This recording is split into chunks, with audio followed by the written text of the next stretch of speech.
Bonjour à tous, bienvenue dans ce nouveau numéro de Carrefour consacré au cancer du col de l'utérus. Pathologie particulièrement grave car elle se développe sans signe d'alerte. Elle touche les femmes jeunes, entre 30 et 50 ans. Les risques existent dans les premiers rapports sexuels. Le seul moyen de le dépister reste le frottis cervical. Quels sont les symptômes et les traitements? Le vaccin contre le HPV, le papillomavirus humain, est-il efficace? Nous allons le savoir au cours de cette émission. Pour répondre à nos questions, nous avons invité sur ce plateau le professeur Charles Ngombe Mbalawa, chef de service cancérologie au centre hospitalier et universitaire de Brazzaville. Bonjour professeur. Bonjour. Pour commencer, professeur, nous allons faire un peu d'anatomie. Est-ce que vous pouvez nous décrire l'utérus? Bien, merci. Pour présenter anatomiquement l'utérus, il faut savoir qu'il s'agit d'un organe féminin qui est situé dans le petit bassin, c'est-à-dire sous le nombril. Cet organe est important pour la reproduction. Cet organe est fait de deux grandes parties. La partie qui va vers l'ouverture, vers la sortie, que l'on appelle le col, et la partie interne qui abrite le futur bébé, que l'on appelle le corps de l'utérus. Ce corps est surmonté de deux trompes qui eux-mêmes se terminent par les ovaires. Les ovaires sont des organes féminins qui produisent l'œuf spécifiquement féminin, et c'est cet œuf-là qui chemine à l'intérieur de la trompe et qui va se retrouver dans le corps de l'utérus au sein de ce qu'on appelle la muqueuse de l'utérus, c'est-à-dire l'endomètre. Lorsque l'on fait une coupe sagittale du petit bassin, en avant, nous avons le pubis. Ensuite, il y a la vessie avec l'urètre, qui est donc le tuyau qui permet d'évacuer les urines.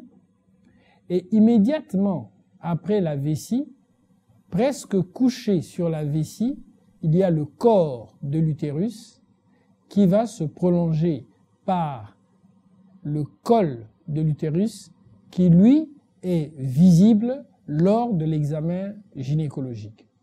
Ensuite, en arrière, c'est le tractus digestif qui se termine par le rectum. Et tout ceci est protégé en arrière par le sacrum, qui est donc l'os sur lequel nous nous asseyons.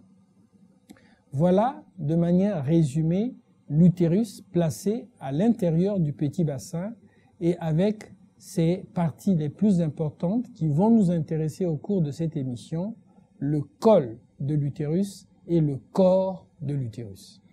Voilà. Aujourd'hui, nous allons parler du cancer du col de l'utérus, mais il y a le cancer du corps de l'utérus. Est-ce que vous pouvez nous expliquer? Tout à fait.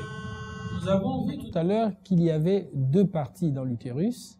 La partie interne qui abrite le futur bébé, qui est donc le corps de l'utérus, et la partie externe que l'on peut voir au cours de l'examen gynécologique en posant un spéculum, qui est donc le col de l'utérus.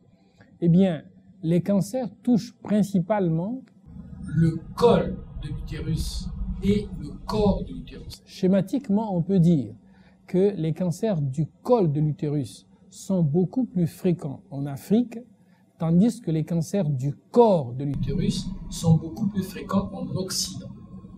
Très bien. Et quels sont les signes visibles du cancer du col de l'utérus?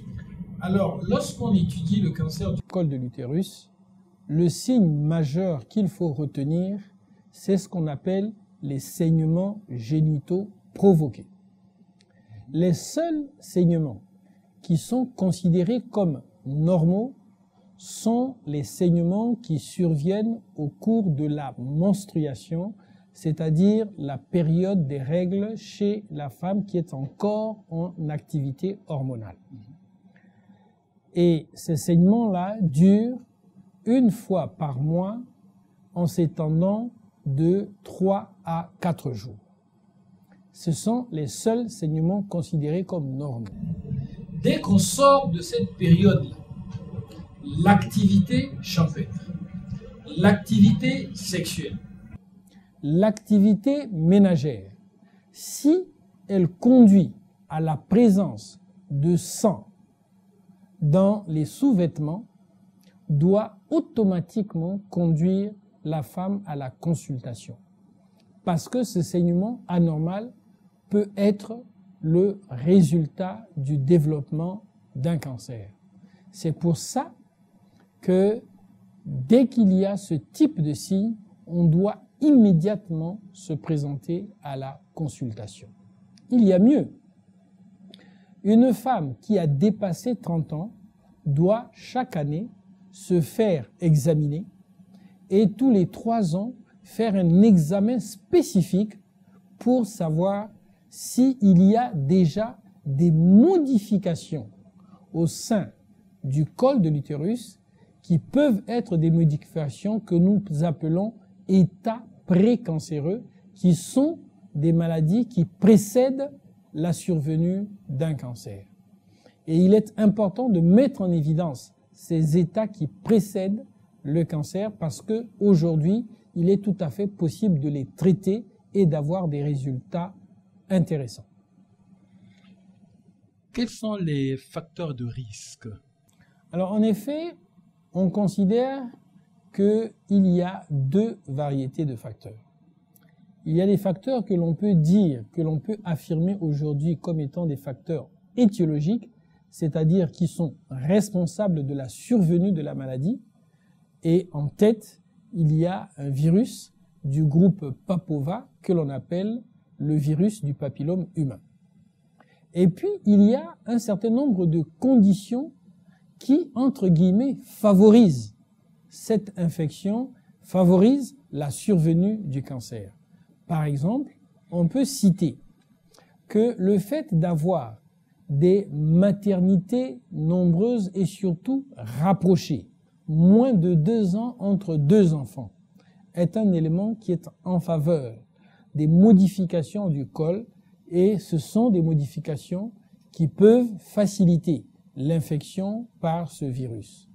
Le fait d'avoir des infections dues à d'autres germes que le virus que nous venons de citer et de ne pas les traiter correctement, eh bien, ces infections répétées, chroniques, mal traitées, favorisent l'installation des états précancéreux qui peuvent devenir des cancers installés.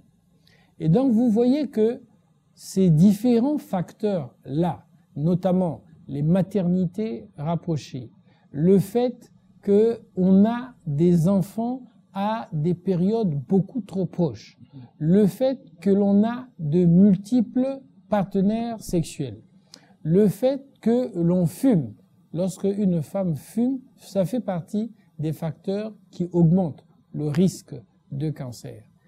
Eh bien, tous ces facteurs-là se conjuguent, entre guillemets, pour faciliter l'infection au virus du papillome humain et donc l'installation d'un cancer. Il y a des femmes, sous prétexte de vouloir raffermir leur sexe, se mettent toutes sortes de produits à l'intérieur. Qu'est-ce que le cancérologue que vous êtes pense de ça?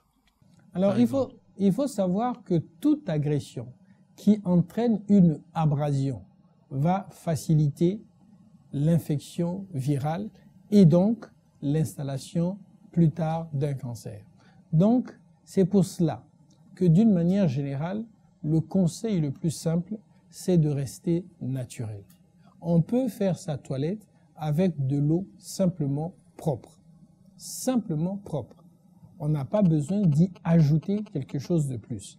C'est lorsqu'il y a un déséquilibre dans la cavité et que ce déséquilibre entraîne des infections qu'à ce moment-là, on est obligé de traiter, c'est-à-dire d'ajouter des anti-infectieux pour pouvoir lutter contre l'installation de ce déséquilibre. Mais tant qu'il n'y a pas ce déséquilibre, le conseil le plus simple, c'est de rester naturel, c'est d'utiliser simplement de l'eau propre. Il faut s'assurer que cette eau est véritablement propre pour pouvoir faire sa toilette intime.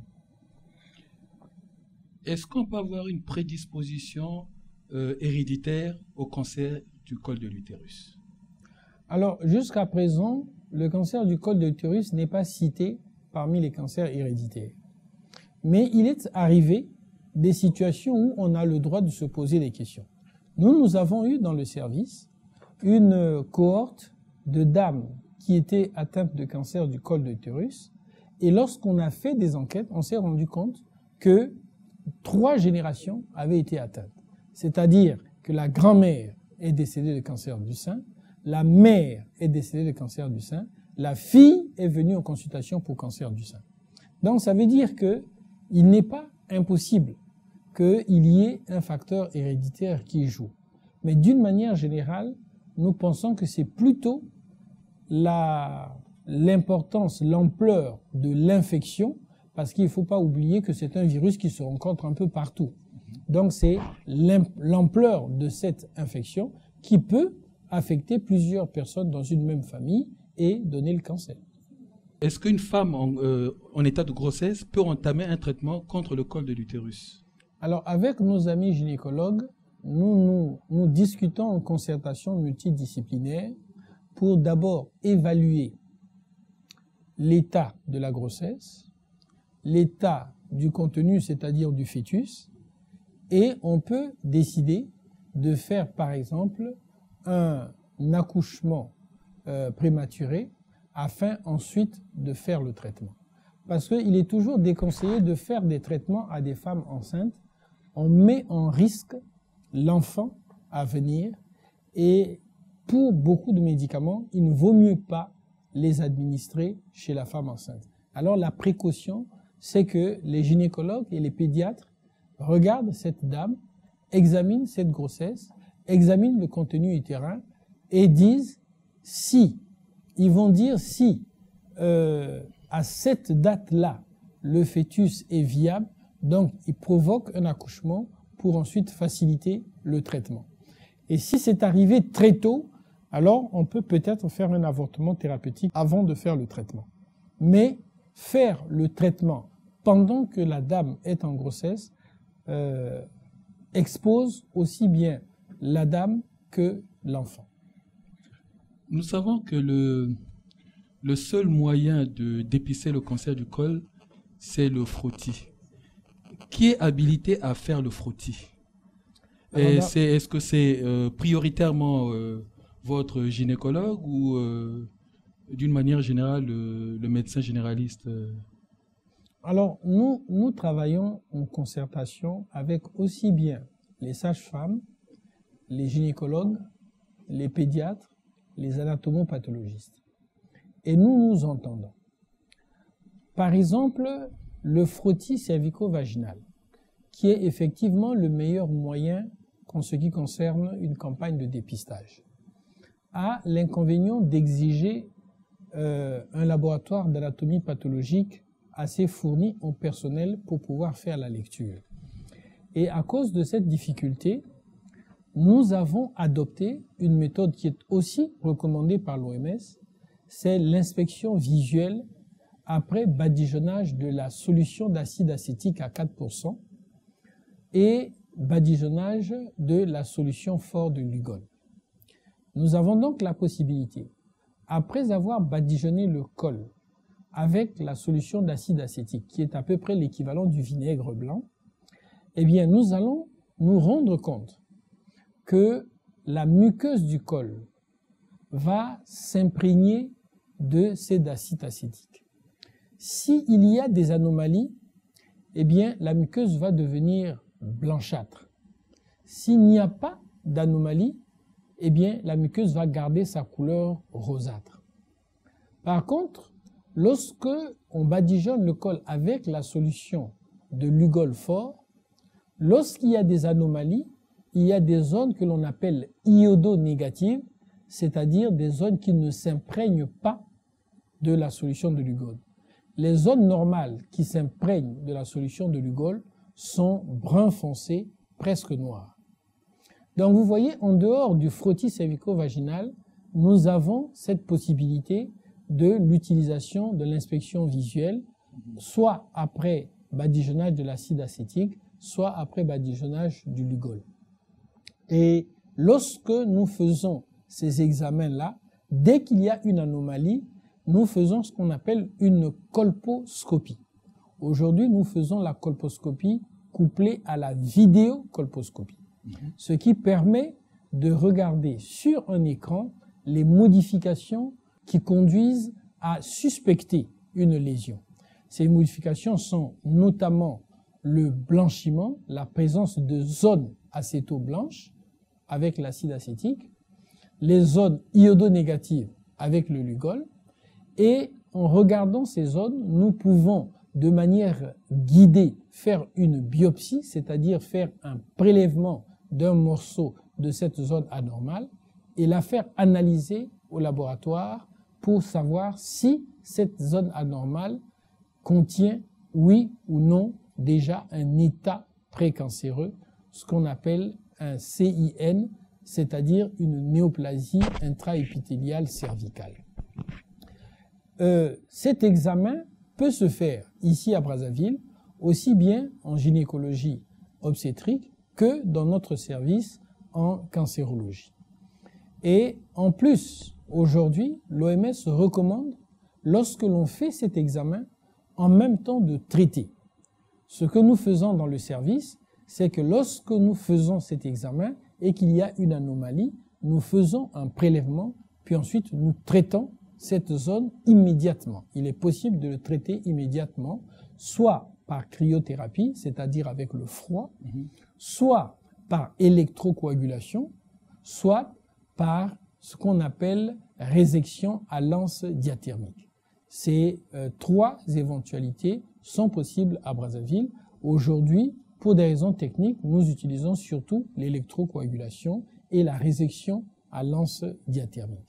Donc, ça veut dire que en mettant en évidence ces états précancéreux, il est possible de traiter et donc de mettre à l'abri la chaîne qui peut arriver, c'est-à-dire état précancéreux, cancer invasif.